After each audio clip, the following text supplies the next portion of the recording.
Welcome to the Allan Small Financial Show. Thank you for taking some time out of your busy day to spend it with us. As many of you know, we've now been doing this show for a few months now. And again, the purpose of this show is to get the information to all of you, to the investor, so that you can make sense out of what's going on out there. The markets are very volatile over this past 8 months or so since the calendar turned to 2022. A lot of things have happened. A lot of things have affected the markets, but they've also been quite confusing for the average investor. So this show is to help make sense out of those confusing data, confusing statistics, and try to understand why the market is behaving as it is. We also hope to have some guests appear on our show. We're looking forward to having some guests in the month of September. So that will be interesting, a different perspective from different people. And lastly, we're here to answer your questions. So throughout the show, if you have any questions that you may have regarding your own specific portfolio or general questions on a certain stock or why the economic data is affecting the markets as it has, please ask. I'd love to be able to answer your questions. And if I don't get to those questions by the end of this show, I will do my best to answer those questions in the next show. So without further ado, let's move forward.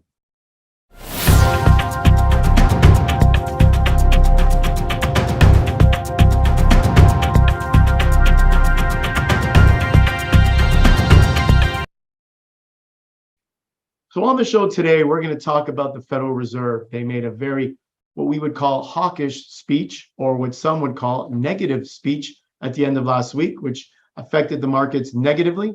We're going to also talk or include our usual This Week segment, where we talk about what individual investors need to know over the next 5 to 10 business days before you make your investment decisions. We're going to go through a bit of a quarterly earnings recap. We just went through earnings season for the second quarter. What did we gain from the earnings reports from these big publicly traded companies? We're also going to talk about the acronym TINA. I often use the acronym TINA. What does TINA mean? And does it still apply? And lastly, I'm going to answer as many questions as I can from you, the person on the other end. And hopefully I can be of any help to you with regards to your questions and what you're wondering about the markets.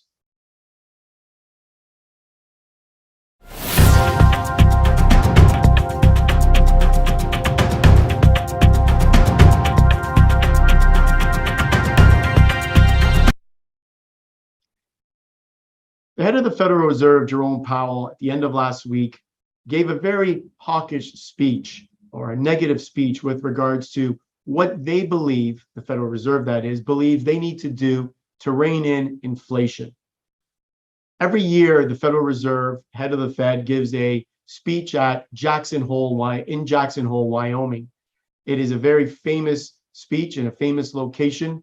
The Federal Reserve governors all gather at Jackson Hole. You have economists, you have investors from all over the world, basically taking a peek or joining in the meeting itself to hear what the Federal Reserve governors and what the head of the Fed, Jerome Powell, will say. Climax of the meetings obviously is the Friday speech. This past Friday, Jerome Powell gave a 7 to 8 minute speech. And in his speech, he basically said that inflation is still very high, even though he has seen some data showing that we may have seen peak inflation. Inflation is still well above the 2% to 3% mandate that the Fed is hoping to accomplish.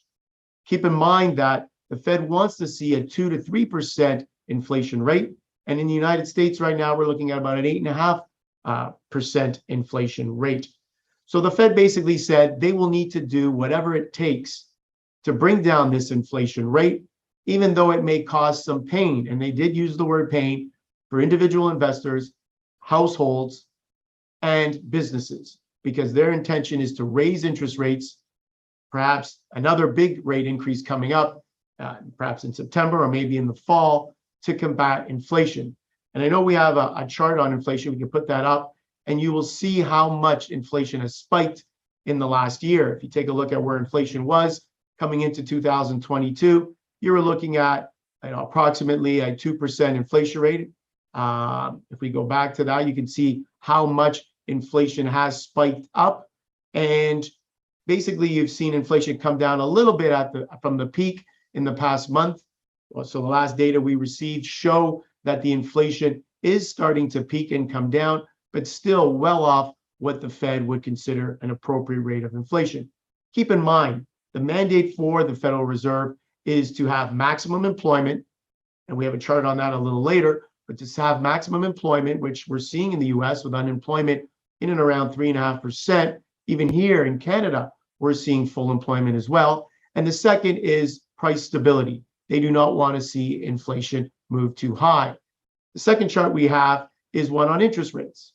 The Federal Reserve and Bank of Canada have continued to raise interest rates, and they're continuing to raise interest rates to fight inflation. If we show the interest rate there, we see it in the US funds rate, showing that, again, you're looking at about a 2%, 3% rate right now, 2.5%, and coming all the way off of pretty much zero when interest rates coming into this year were next to zero. In Canada, we've seen the same increase. So for all of you that have variable rate mortgages or lines of credit, you've seen a significant jump in the interest rate being charged on your loans. So going forward, the Federal Reserve has said they're going to continue to raise rates. In my opinion, the only thing the Fed can do is act on the demand side of the equation. They cannot add more oil into the economy. They cannot get more people looking for work. They cannot force the hand of China if COVID were to rear its ugly head again and they were to shut down again. The only thing the Fed can do is raise rates. And by doing that, they clamp down on the demand side, the demand for products. They want to slow down this economy. And they've said that if unemployment were to tick higher because they were to raise interest rates, they're okay with that because unemployment is such at a low level right now that they're willing to see unemployment run up a little bit in order to bring down inflation. They want a slowdown. Whatever economic data we get right now, if it's positive or good, it's bad for the market because the market anticipates the Federal Reserve and Bank of Canada will continue to raise rates. If the economic data coming out of the US and Canada is actually softening or weak, that's actually a positive for the markets. So we're in this situation of what's good is bad for the markets and what's bad data is actually good for the markets. We saw some economic data in the last few days out of the US showing that there are more job openings than people looking for jobs. Usually a good thing, but obviously good means bad for markets, and the market sold off the other day from up 100 points to down a few hundred points just on that information alone.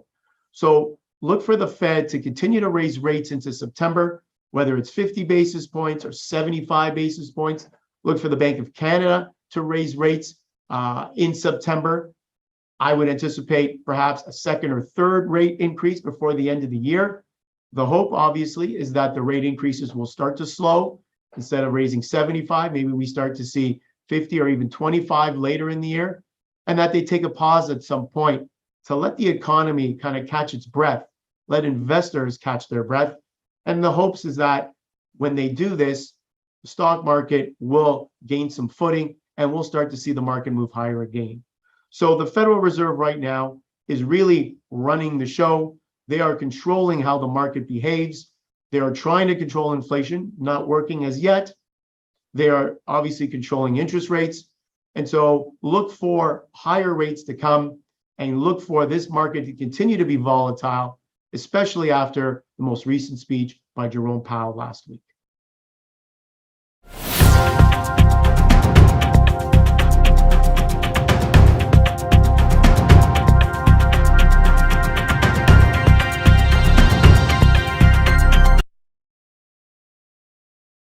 Welcome to the part of the show where I talk about what I believe individual investors need to know over the next 5 to 10 business days before they make their investment decisions.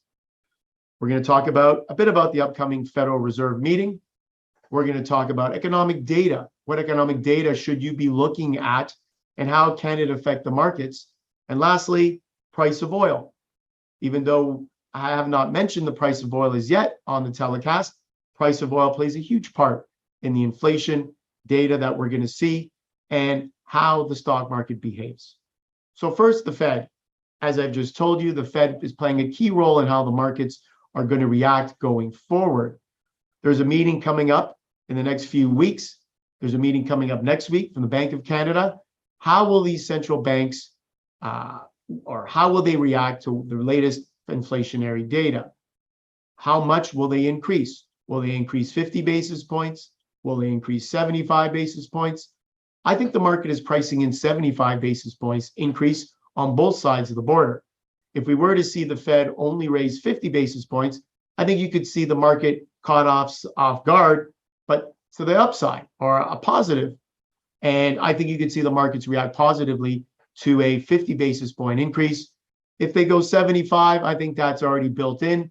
You might see a bit of a rally, but I don't really see a need to get too excited for a 75 basis point increase. If they were to go 50, I think that would be a bit of a bonus, and perhaps people will read into it as the Fed might be slowing down as we get closer to year end.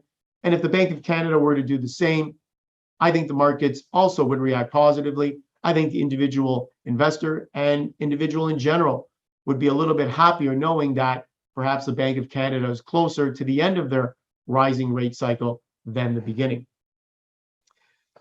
The second point I wanted to make for individual investors to consider over the next 5 to 10 business days is economic data. So we have the Fed meeting and now all the economic data that's going to come out in the next few weeks. First, we're going to have a jobs report this Friday out of the US. Very important. We saw already ADP, which is the number for private payrolls. So this is not including government jobs, come out actually this morning. They came in at around 132,000 jobs created, which was only about half of what we saw last month. Interesting enough, we saw some information on income. We learned that for those that kept the same job over the last year, their income went up by about 7.5%. Those that changed jobs, their income went up by over 16%. So that tells me that people are obviously changing jobs because they can. There are a lot of job openings out there, but it also tells me that wage inflation is still there, and wage inflation tends to be very sticky. It's very hard to bring down rising wages, especially when you have a workforce that has shrunk. We can't find enough workers to fill the jobs that we have open. So look for jobs numbers this Friday as a very important indicator. And again, the weaker the jobs report, the better for the stock market, strange as that sounds. The other economic data that I think is utmost important is inflation data that's going to be coming out in a few weeks out of the US. What is the CPI index going to say? How much is inflation either rising or how much will it have dropped? The last time we saw inflation data, it went from about just over 9% to in the 8.5% range in the United States. And in Canada, we saw it fall from about 8.5% to about 7.5%. And again, there you can see the inflation chart showing that our first tick down from the highs that we saw. So inflation data, very, very important coming up over the next, I'd say, few weeks. We also had recent GDP data out of Canada showing a decline in GDP from expectations. Canada in the second quarter grew 3.3%, still very good, but that's a really old number. The latest number that Canada reported was a negative 0.1% growth in July. And if August is going to come in my opinion, somewhat similar to July, you could see perhaps the first negative quarter of GDP here in Canada. I'll remind you that we've already seen 2 negative quarters in the US, which tells us that officially or unofficially, the US is already in a recession. The last point I want to touch on for investors to consider over the next, 5 to 10 business days is the price of oil. We're seeing oil tick down substantially. It's now down to below $90 a barrel. A lot of people are trying to figure out why that is the case. Many are predicting that as things cool down, as we get into October, November in North America, and especially in Europe, we're going to see the price of natural gas rise. We're going to see the price of oil rise based on, obviously, a shortage of energy. A lot of that has to do, as we've said many times, with the Russia-Ukraine conflict, the Russians stopping the flow right now of natural gas to places like Germany. Obviously, this causes a spike in natural gas prices, causes a spike in energy in general. And so the price of oil plays a key part, not only in an economy, but also in inflation. As oil is more expensive or becomes more and more expensive, then we start to see it filter down to the end user. If you're buying a ticket to go on a plane, to go on vacation, your ticket prices probably go up to reflect the higher costs of energy or fuel to power those planes to take you to your destination. When you have goods being shipped from point A to point B, that shipping of goods costs more via truck, via rail, via air. Any way you want to ship goods, it's going to cost you more when the price of oil is higher. So the price of oil is key. So not so much on the micro side of things, but I'm looking more on the macro side for what is going to affect individual investors' decisions over the next 5 to 10 business days or 2 weeks. And I think you want to keep a very close eye on the economic data, very close eye on what the Fed says at his next meeting. A lot of times the market will react more so to when he answers the questions in his question answer period than the market will react to his speech. And lastly, what is Russia doing with respect to pipelines? Will they be sending natural gas to Europe, or will they cut that altogether because of the sanctions that have been placed on them? So those are the three things, in my opinion, individual investors need to consider over the next 5 to 10 business days.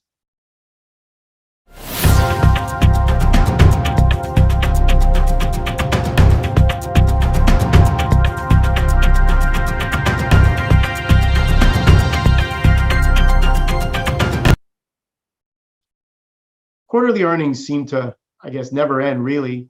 I'm actually waiting for a big report out of Broadcom, I think tomorrow, to tell us how their earnings are doing. And they're a pretty large chip maker. And, I think their earnings will perhaps affect other stocks as well. So really the core, earnings season is throughout. But the bulk, or pretty much most of the quarterly earnings reports from publicly traded companies in North America, we've pretty much already seen them. So what can we take from the most recent quarterly earnings? I would take really one major point. We are seeing a slowdown, and CEOs continue to tell us that things are slowing.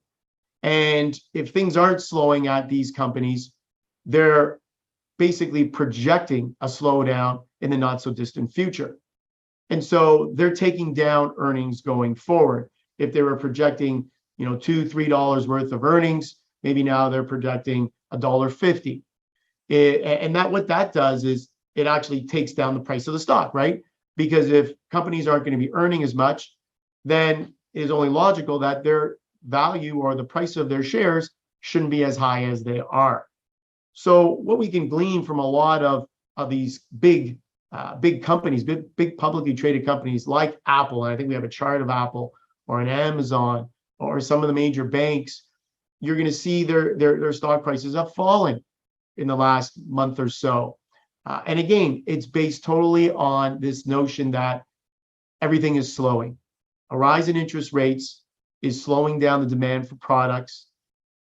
Slowdown in demand for products is going to slow down profitability from these companies.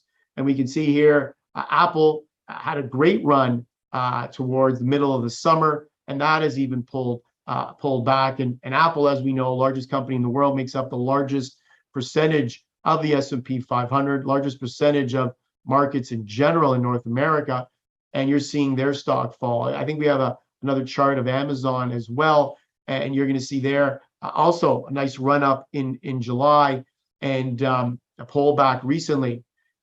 Looking at bank stocks, Canadian banks, they've been kind of all over the place. We've seen a big fall off, and that fall off has been pretty steady. If you look at Royal Bank, you can pretty much draw a line from the top, which we saw early, I guess, or towards last year, and really a runoff till today. And it's been, slow and steady, from the top left to the bottom right, which is what we don't want to see. We want to see from the bottom left to the top right. So overall, you're seeing a slowdown in earnings, depending on which segment of the market.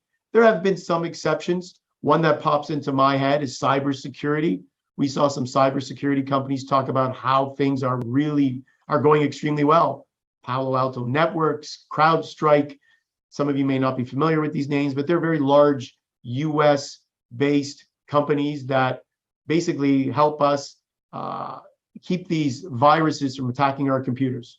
And they continue to see strong earnings, and strong earnings out of a few companies in different industries. But for the most part, and I would say the majority of companies have told us this past quarter that they anticipate a continued slowdown. The question is how slow and for how long. And I think that will differentiate depending on the company, depending on the sector. And if you're listening today and wondering, well, how can Allan continue to invest in the markets if he believes that these companies are slowing down? Well, at some point, these companies will pick back up again. It is very difficult to pick a bottom, as we always say, a bottom in the markets, a bottom for a stock. If the Federal Reserve were to be less hawkish or were to slow down rising rates, maybe raise rates a little less, or perhaps take a pause, I think you could see a very quick jump in the markets. And we saw a jump in the markets in July. The best month in the last 2 years was July. It followed the worst month in the last 2 years, which was June. So you never know when these markets are going to move higher. And I think you want to stay in these markets. You want to continue to improve the quality of your portfolio, be in the names that you believe will continue to do well, even in the face of difficult economic times. And you want to be in these names because they provide the best security, the best defense, but also the best offense when things turn around. And that's what I've been doing for my investors. And I think all individual investors should be doing for their portfolio at this time.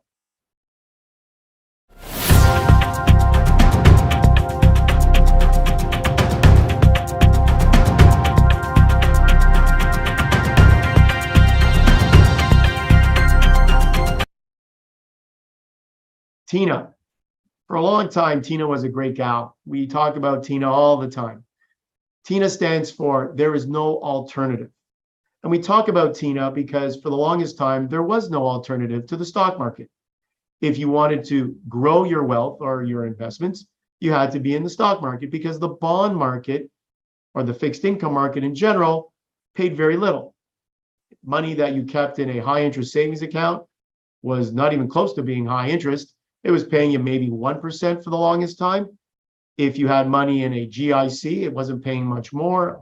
Corporate bonds, government bonds really weren't paying you an awful lot. So we said for the longest time that if you needed to make money, you needed to grow your wealth, majority of us want to do, you needed to be in the stock market in some capacity, whether it's through individual stocks, mutual funds, ETFs, whatever the case may be. Well, now, over the last little while, I've been getting questions about, is the bond market or GIC market a possibility? And we talked a bit about this on the last show. And for those of you that caught me on BNN about a week ago, one of the questions I had was GICs. And we've seen people coming on BNN. I think there was an article written on their website about GICs. So I thought I'd talk a bit about bonds and GICs today. And I have a chart on GICs that we can put up now, which clearly shows you GICs. And if you were to take a 1-year GIC and look at the returns, and if you were to look at the returns factoring in taxes, if you were buying a GIC in a non-registered account, non-RSP account, factoring in inflation, how often would your GIC make you money? And you could see, for the most part, GICs don't make individual investors money. The orange line, which is your GIC line, is below zero for the majority of time on this chart. So what does that tell us? That tells us that not only do GICs not make us money over a long period of time, because when you factor in taxes and the big one, which is inflation, you also have a situation where you can't get out of those GICs. They're not flexible. They're not liquid. There's no price attached to them. So owning a GIC, especially for the long term, 3, 4, 5-year GICs, to me makes absolutely no sense, especially today when a 1-year GIC is almost paying you as much as a 5-year is, because the GIC curve or the yield curve has been inverted. 1 year is paying you just as much, maybe even more than a 2 or 3 year. So it doesn't pay to be in this product for a long period of time or even at all. Now you can look at bonds as an option or an opportunity. Bonds are paying roughly what GIC rates are paying, but the difference about bonds is that there's a price attached to them. So if interest rates fall, bond prices move up. You can make some money, perhaps some capital gains. If interest rates go up, as they have, okay, price of bonds go down and you're making more in interest. And bonds are liquid. You can get out of a bond anytime, whether it's a corporate bond, government bond, it doesn't matter. And for those that forget perhaps what a bond is an IOU. It's basically lending money to a corporation, to the government, and in return, they agree to pay you interest for the amount of time that they borrow the money from you for. And at the end of that time, it's a 2-year bond. At the end of 2 years, they give you your money back. Plus, you would have made interest for those 2 years that they held your money. So that's what a bond is. So are bonds and GICs good options today? Well, maybe short term, if you want to park your money and not risk losing it, maybe. But for long term or longer term, I don't think so. With inflation here in this country at 7.5%, even if you're now earning 4% on a bond or GIC, your real rate of return is still negative 3% or thereabouts. So real rate of return today on these fixed income products is still negative.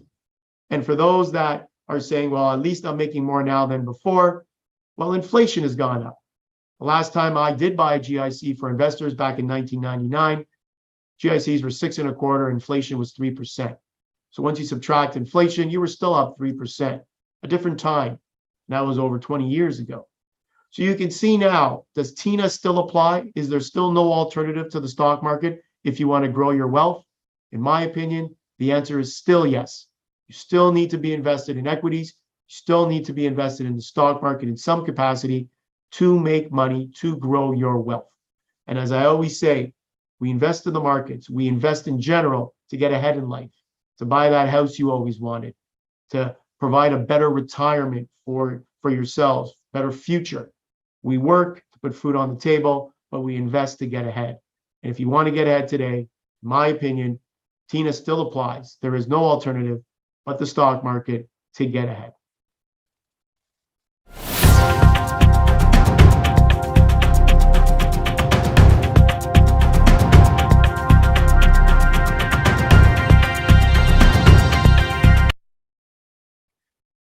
Now's the part of the show where I get to answer a few questions from you. So if any of you have questions, please feel free to ask. And for those of you that are perhaps watching a tape version of this telecast later on and you have a question, feel free to send me an email through my website. I'd be more than happy to answer your questions throughout the week if you have any. As I said off the top of the show, this is why I'm here, to help you make sense out of what's going on in the markets and answer your questions. So let's see what we have here. I want to touch on a question we got at the end of last show that I didn't get a chance to address. It was, what are your thoughts on monthly income ETFs or funds such as, and it gives me a bunch of symbols, ZMI, XTR, VRIF, or the RBC monthly income fund for retirees who require regular income. I think these can be good investment ideas. I think you have to be mindful of what is in these ETFs. Are there any fees attached to these ETFs? The RBC monthly income fund, not much different than the BMO monthly income fund or the TD monthly income fund. These income funds are definitely designed to provide an income, to be more conservative in nature. They tend to have bonds and equities or stocks in them, so be balanced in their approach. And I think depending on what your needs are, what type of income you're looking for, they definitely can fit the bill. Fit the bill. And some of these ETFs pay pretty good yields. I tend to look at individual securities. I think right now there are a lot of individual names that you could buy if you're strictly looking for income. If you're looking for income growth, might be slightly different names. So perhaps income, you look at an Enbridge paying 6%, a Kinder Morgan pipeline. So there are 2 pipelines, or maybe even a TransCanada, or TRC, or what we call, they provide good income, and I think people are comfortable owning those names. Canadian bank stocks, Scotiabank, CIBC Bank, yielding over 5%. Bell Canada, if you're not looking for much growth and you're just looking for steady income, Bell's a great name to own, paying about 5.5%. So I think there are a lot of opportunities if you're retired, as this person is, it sounds like, and looking for income. A lot of options out there on the ETF side, but also on the individual stock side as well. A couple of other questions. We're getting close to the end of the show. Try and squeeze in maybe one or two more. Just starting to invest my money. What are the best types of stocks to invest in? How does one get started? I think if you're looking to invest your money, obviously it comes down to your risk level, your investment objectives, time horizon. But I think if you're looking to buy some stock, start with the names you're familiar with. Are you familiar with Starbucks? Do you go out and buy a coffee at Starbucks every day? Have you taken your kids to Disney recently? Do you bank at TD Bank? These are ideas, names that you know, that we all know, that are good quality names. Do you take the kids to McDonald's every now and again? These are names that we're all comfortable with, familiar with. I think probably the biggest one lately is Amazon, right? How many of us get a Amazon package delivered to their house every day? Perhaps you want to look at some Amazon. But I think it really comes down to risk tolerance. You have to understand the risks involved in owning each individual name and stay within that risk tolerance. I'll take one more question before we go. I know we're getting up there. How can I learn more about the stock market, and what is it and how does it work? Well, you can obviously read about it. What I did when I first started, when I was in my 20s, I started by reading the newspaper. I know a lot of people don't read newspapers these days. Maybe you want to go online, start reading the Wall Street Journal or Bloomberg websites or the Globe and Mail. I started by reading the newspaper, familiarizing myself with what's going on in Toronto, where I live, what's going on in the country, Canada, United States. Start familiarizing myself with the markets, what individual investors are saying, economists are saying. And I think that's a great way to learn about the markets and to start. There are also some really good books out there. But I think today, going to see an investment advisor, picking their brain, asking the questions, getting the answers to the questions that you probably have had for a long time. I think that is probably the most important thing you can do to get your feet wet before you start making those investment decisions, and having a guide along the way to help you make those investment decisions in an investment advisor, I think is key to any successful portfolio. And statistics clearly show those that have an investment advisor tend to do well over time, more so than those that do not have one. So I think that is probably the best advice I could give you. And with that, I guess we're coming to the end of the show. Thanks again for tuning in and joining us today. I will be back in a couple of weeks. As I mentioned, I look forward to some guests in the upcoming month. September, as I've said, is a brand new year, in my opinion. Everyone comes back to school, back to work, back from the cottages, back from vacation. And it'll be very interesting to see how the markets behave in the month of September. And I'll be here to make sense out of it for you. Thank you, and we'll see you again in 2 weeks.